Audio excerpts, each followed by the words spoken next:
अस्सलाम वालेकुम जी। Welcome to my YouTube channel study hub. उम्मीद है आप सब लोग खैरियत से होंगे। तो जी आज इंटरनेशनल रिलेशंस का एक बहुत ही इम्पॉर्टेंट टॉपिक है थ्योरीज का, वो हम आज कवर करने जा रहे हैं। तो आज हम जो है आइडियलिज्म और रियलिज्म को कवर करेंगे। इसके अलावा भी थ्योरीज हैं जैसे कि लिबरलिज्म हो गया, नेओ लिबरलिज्म, रियलिज्म और नेओ लिबरलिज्म, कंस्ट्रक्टिविज्म, ऐसी बहुत सारी थ्योरीज हैं। पहले आपको समझाते हैं कि थ्योरीज होती क्या है। What is a theory? देखिए, a theory is not simply some grand formal model with hypotheses and assumptions। ये इस तरह से नहीं होता कि आपको बस कुछ डॉक्यूमेंट्स दे दिए गए, मतलब कुछ पेपर में कुछ लिख के दे दिया गया और आपने बस वो थ्योरीज याद कर ली और आपको समझ आ गया कि थ्योरी है क्या। मतलब ये एग्जाम्स के लिए नहीं होती थ्योरीज। मतलब इस तरह से नहीं है कि बस आपने इंटरनेशनल रिलेशंस पढ़ ली तो आपने वो एग्जाम्स में वो लिख ली कि थ्योरी होती क्या है। थ्योरी एक तरह से ये बताते हैं कि rather a theory is a kind of simplifying device. Device क्या होती है? डिवाइस आप कह लें कि एक मेथड होता है। और सिंप्लीफाइंग क्या, ये आपको अभी समझ आएगा। Simplifying device that allows you to decide which facts matter and which do not. तो पॉलिटिक्स में जो है, वर्ल्ड पॉलिटिक्स में, ये एक तरह की डिवाइस होती है इंटरनेशनल रिलेशंस के अंदर, जिसको जो है हम लोग इस्तेमाल करके अपना एक नज़रिया बनाते हैं। ये थ्योरी एक नज़रिया होती है। ये नीचे बहुत अच्छा एग्जाम्पल दिया गया है कि theory is an a good analogy of is with sun glasses. मतलब वो कहते हैं कि अगर आप इसको सन ग्लासेस के साथ कंपेयर करें तो आपको समझ आ जाए कि थ्योरी होती क्या है। किस तरह से? Good analogies with sun glasses with different coloured lenses put on the red pair and the world looks red, put on the yellow pair and it looks yellow, the world is not any different, it just looks different। तो कहता है कि दुनिया तो वैसी की वैसी ही है, कलरफुल, पर आप लेंसेज को चेंज करते रहते हैं। येलो लेंसेज लगा लिए तो वो दुनिया आपको येलो नज़र आती है, रेड लेंसेज लगाते हैं तो वो रेड नज़र आती है। तो इसी तरह से दुनिया को, मतलब दुनिया में तब्दीली नहीं आती लेकिन आपका नज़रिया बदल जाता है देखने का। Well, so it is with theories. Shortly, we are going to summarize the main theoretical views that have dominated the study of the world politics, so you will get an idea of which colors they point out। तो ये आपके नज़रियात, मतलब दुनिया में अभी तक theories के बुनियाद पे जो जो नज़रिए कायम हुए हैं, वो हम आगे जाके पढ़ेंगे कि दुनिया को किस तरह से देखा गया। It may be the view of world that you have inherited from family peer group। तो ये एक ये भी होता है कि यूरोपियंस ने जो एक नज़रिया कायम किया हुआ है मुस्लिम कंट्रीज़ का, और मुस्लिम कंट्रीज़ ने यूरोप का नज़रिया कायम कर लिया एक तरह से देखने का। तो ये भी एक तरह से थ्योरीज हैं। और ये थ्योरीज आपको जो है मीडिया के थ्रू भी जनरेट हो जाती है कि मीडिया ने एक जो है प्रोपेगेंडा चला लिया, एक जो है एक ही आइडिया को ले लिया और आपने वो देखा तो वो आपके अंदर ही जनरेट हो जाता है। वो एक आपका पॉइंट ऑफ व्यू बन जाता है दुनिया को देखने का, और वही एक थ्योरी होती है। और जो है फैमिली की तरफ से भी आपने जो है एक आप अपने नज़रिए कायम कर लेते हैं। अब देखते हैं कि एवोल्यूशन ऑफ थ्योरीज कैसे हुआ। People have tried to make sense of world politics for centuries. तो ये सदियों से ही पॉलिटिक्स के ऊपर एक सेंस बनाने की कोशिश की गई है, हमेशा से एक जो है एफर्ट दिया गया है इसके ऊपर। And specially so since separate academic discipline of international politics was formed in 1990। तो 1919 में जो एक इंटरनेशनल पॉलिटिक्स के जो है, मैंने आपको डेवलपमेंट ऑफ आईआर में ही उसके लेक्चर में आपको बताया था कि किस तरह से जो है चेयर, जो एक रिसर्च इंस्टीट्यूट्स होती हैं इंटरनेशनल पॉलिटिक्स की, इंटरनेशनल रिलेशंस की, वो सारी फॉर्म होती जा रही थी, डिपार्टमेंट कायम होते जा रहे थे। तो जो है formation of different department, Wales, तो यूनिवर्सिटी ऑफ वेल्स में जो मैंने बताया था कि डिपार्टमेंट कायम हुआ था, वो एक वेलिश इंडस्ट्रियलिस्ट था, उसने बनाया था, डेविड डेविस ने, जिसका पर्पस ये था कि प्रिवेंट द वॉर, के वॉर होने ही ना दी जाए। तो जब वॉर होने ही नहीं दी जाए तो वो कहते हैं कि by studying international politics scientifically scholars could find the causes of the world's main political problems. तो पॉलिटिक्स के अंदर भी उन्होंने साइंटिफिक मेथड जो है इंक्लूड कर दिए। वरना इससे पहले क्या होता था कि इंटरनेशनल रिलेशंस को एक सब्जेक्ट के तौर पर नहीं देखा जाता था, वो उसको बस पॉलिटिक्स और जो है हिस्ट्री का एक तरह से कहते थे कि बस एक हिस्ट्री है और जो है कलेक्शन ऑफ इवेंट्स है बस। पर उसके बाद जो है जब उसको एक साइंटिफिक स्टडी में ले लिया गया तो उन्होंने जो है ये देखा कि इसका तो कनेक्शन बहुत से जो है इसके जानवास बनते जा रहे हैं, इसके बहुत से एस्पेक्ट्स जो है निकलते आ रहे हैं। जैसे इसका कनेक्शन इकोनॉमिक्स के साथ हो गया, हिस्ट्री के साथ हो गया, ज्योग्राफी के साथ हो गया, पॉलिटिक्स के साथ। फिर उन्होंने जो है पहले क्या होता था कि पास्ट की तरफ फोकस होता था, फिर प्रेजेंट की तरफ भी हो गया। फिर उन्होंने उन्हीं सारी चीज़ों को जो है एनालाइज करते हुए फ्यूचर भी प्रिडिक्ट कर दिया कि अगर हम आज ये करते हैं तो सुबह ये भी हो सकता है। तो साइंटिफिक स्टडी के थ्रू उन्होंने प्रॉब्लम्स जो है पॉलिटिकल जो है सिस्टम्स के अंदर या फिर जो पॉलिटिक्स के अंदर प्रॉब्लम्स हैं वो भी निकाल दिए, और जो है उसके बाद उनके सॉल्यूशंस भी निकाल दिए। फॉर द नेक्स्ट 20 ईयर्स, अगले 20 सालों तक the discipline was marked by such a commitment to change the world. तो उन्होंने ऐसी कमिटमेंट कर दी दुनिया को बदलने के लिए। This is known as normative position with the task of academy being one of the making the world a better place. तो उन्होंने इस तरह से कमिटमेंट की कि किसी भी तरह से दुनिया को एक बेहतर जगह बना दी जाए रहने के लिए, making the world a better place.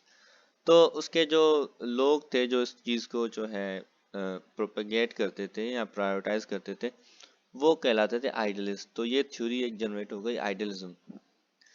Idealist जो है, आइडियलिज्म होती क्या है? Idealism had a view of how the world ought to be. तो वो कहते हैं कि दुनिया होनी कैसी चाहिए। तो उनके जो एफर्ट्स होते हैं, उनकी जो स्ट्रगल होती है, वो भी इसी तरह से होती है कि दुनिया को किसी तरह से बेहतर बना दिया जाए। उसके अगेंस्ट में जो एक थ्योरी आती है वो आती है realism. In the place of idealism, its opponents preferred an approach they call realism. उन्होंने कहा कि जी हम which rather unsurprisingly stressed seeing the world as it really is. तो realism ने जो है मतलब वर्ड से भी आपको माना एक नजर आती है कि realist मतलब जो है वैसा ही है। तो वो कहते हैं कि दुनिया जैसी है हम उसे वैसे ही देखेंगे, ऐसे नहीं कि ये कैसी होनी चाहिए, then how we would like it to be, and the real world as seen by the realist is not very pleasant। तो वो दुनिया को जिस तरह से देखते थे कि वो हालात जब देखते थे दुनिया के जैसे हैं, तो वो कहते थे कि ये इतनी अच्छी नहीं है दुनिया। जब हम दुनिया को देखते हैं तो ये एक तरह की पावर स्ट्रगल होती है, और हर कोई जो है इंटरेस्ट में है, सेल्फिश है बहुत सारे। Human beings are at best selfish and probably much worse. तो वो जो है इंसानों को एक सेल्फिश देखते थे। वो कहते थे कि बस हर कोई अपने ही मफाद में एक स्ट्रगल में है। This debate between idealism and realism had continued to the present. तो ये डिबेट आज तक चलती आ रही है रियलिज्म और आइडियलिज्म के दरम्यान। उसके बाद रियलिज्म में मतलब जो उनके जो है सेंट्रल बिलीफ्स जो होते हैं वो मैं आपको बताता हूँ। The main actors on the world stage are states. तो ये जो है कहते हैं कि जो दो तरह के एक्टर्स होते हैं, मैंने आपको बताया था जो है पिछले वीडियोस में। एक्टर्स जो होते हैं एक तरह से स्टेट एक्टर्स और non state actors. State actors वो होते हैं जो कि सीधा आपकी स्टेट के साथ कनेक्टेड होते हैं, जो कि गवर्नमेंट का हिस्सा होते हैं। और नॉन स्टेट एक्टर्स वो होते हैं प्राइवेट ऑर्गेनाइजेशंस हो गई, इंटरनेशनल ऑर्गेनाइजेशंस हो गई, या कॉरपोरेशंस जो भी हैं, वो नॉन स्टेट एक्टर्स होते हैं। तो वो कहता है कि इसमें सबसे ज़्यादा रोल होता है स्टेट का। मतलब state is the which one legal sovereign. तो सुप्रीम अथॉरिटी जो है वो इसमें रियलिस्ट के नज़र में सोवेन स्टेट एक्टर्स होते हैं। मतलब जो स्टेट एक्टर्स होते हैं वही असल अथॉरिटी है, उसके ऊपर कोई नहीं होना चाहिए। ये कहते हैं ना कि सोवेनिटी। अब सोवेनिटी होती क्या है ये देखें आप। Sovereignty means that there is no actor above the state. State के अबव कोई ऐसी ताकत नहीं है जो कि स्टेट के डिसीजंस को इन्फ्लुएंस कर सके। That can compel it to act in specific ways. तो मतलब यही बात हुई कि स्टेट के ऊपर कोई ऐसी अथॉरिटी नहीं है which can compel the state to do what they want. And other actors such as the multinational corporations or international organizations all have to work within the framework of interstate relation। तो कहते हैं कि जो दूसरी organizations हैं, private हो गई, multinational corporations हो गए, इंटरनेशनल ऑर्गेनाइजेशन, उन्हें स्टेट के तयशुदा रूल्स और उनके लॉ के अंडर ही काम करना है, उसके ऊपर वो कुछ नहीं कर सकते। इसके साथ साथ सोवेरेंटी, ये मैंने आपको बताया। इस्लामिक सोवेरेंटी क्या होती है? इस्लामिक सोवेरेंटी में हम लोग जब एक इस्लामिक स्टेट का जो है कॉन्सेप्ट देते हैं कि इस्लामिक स्टेट है क्या, तो उसमें सबसे जो बुनियादी अकीदा होता है, मतलब जो एक तरह से आप कह लें कि बुनियादी रूल होता है, सोवेरेंटी बिलोंग्स टू अल्लाह। ये सबसे पहले खिलाफत में भी यही होता है, इस्लामिक स्टेट में भी यही होता है। Sovereignty belongs to Allah which means the supreme authority that governs the laws of the state must be adopted as per Islamic principles. तो इसमें जो लॉज गवर्न करते हैं वो स्टेट को पहले से प्रिस्क्राइब्ड होते हैं, मतलब वो कुरान और हदीस के मुताबिक आपको वो लॉज फॉलो करने होते हैं। तो ऊपर जब हम देखते हैं रियलिस्ट के नज़रिया सोवरेनिटी वाला, तो वो कहता है कि एक्टर के ऊपर कोई अथॉरिटी नहीं होती। तो इस्लामिक स्टेट में अथॉरिटी अल्लाह होती है कि वो ही सुप्रीम अथॉरिटी है, वही हमें जो है गाइड करता है स्टेट के अफेयर्स को रन करने में। For realist, human nature is fixed and crucially it is selfish. तो वो human nature के ऊपर बहुत focus करते हैं कि human nature एक तरह से selfish है, इसके ऊपर कभी एतबार नहीं करता है. As a result, world politics, or more accurately, realist international politics represents a struggle for power. तो ये जो realist होते हैं वो power की struggle में जो है पूरे होते हैं. Trying to minimize the national interest, maximize the international. तो वो अपने अपने इंटरेस्ट को मैक्सिमाइज करने में, ज़्यादा से ज़्यादा मफाद हासिल करने में की स्ट्रगल करते हैं. Such order as exists in the world politics is the result of the working of the mechanism known as the balance of power. तो जब वो इस स्ट्रगल में रहते हैं तो वो सामने वाले को ज़्यादा पावरफुल नहीं करना चाह रहे होते हैं. Where states act so as to prevent day one state dominating. तो वो किसी दूसरी स्टेट को अपने ऊपर हावी नहीं करने देते. इवन वो किसी एक स्टेट को पावरफुल भी नहीं होने देते, जिस कॉन्सेप्ट को कहा जाता है बैलेंस ऑफ पावर, के पावर ना ज़्यादा हो, मतलब कोई एक स्टेट ज़्यादा पावरफुल ना हो जाए. World politics is all about bargaining alliances with diplomacy. तो इसमें दुनिया में जो है डिप्लोमेसी बहुत ही इस तरह से जो है पावरफुल है. अ की mechanism for balancing various national interest.